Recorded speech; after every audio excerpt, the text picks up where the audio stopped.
la déclaration de l'Union africaine de Nairobi, elle est très orientée sur le financement, l'accès au financement, donc très important, et on était heureux aussi de voir l'Union africaine adopter une telle déclaration. On l'a d'ailleurs mentionné dans le préambule de la feuille de route de Yaoundé.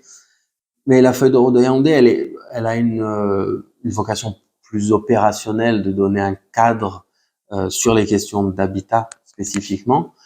Et puis elle a ses particularités donc, notamment le fait qu'elle est portée par des acteurs non étatiques, notamment des gouvernements locaux. Donc parmi les premiers signataires, il y a d'importants réseaux de collectivités et de gouvernements locaux africains comme CGLU Afrique, ICLEI Afrique. Donc plusieurs réseaux comme ça de villes et de régions ont signé la déclaration. Même chose du côté de la société civile, avec énormément d'organisations de la société civile qui ont signé, des organisations panafricaines ou camerounaises ou des pays voisins, et on continue à recevoir de nouveaux signataires qui se reconnaissent dans cette déclaration-là. Donc ça, c'est peut-être la particularité première, c'est que c'est une feuille de route qui est portée par les acteurs non étatiques africains. Ensuite, elle met l'accent sur le rôle des collectivités locales. Ça, c'est quelque chose aussi particulier et qui est important de signaler. Elle insiste beaucoup sur le développement des outils de planification et de gouvernance foncière.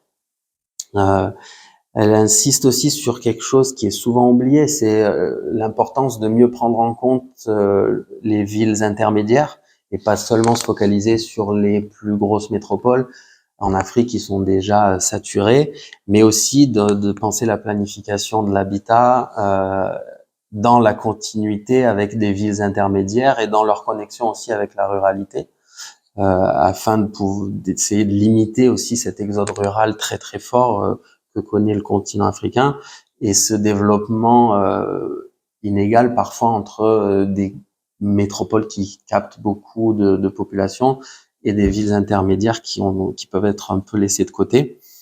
C'est aussi un document qui est particulier dans le sens où il met l'accent sur le travail avec l'informel, avec cet habitat qu'on appelle informel, mais est-ce qu'il faut continuer à l'appeler informel quand il représente 2/3 des villes?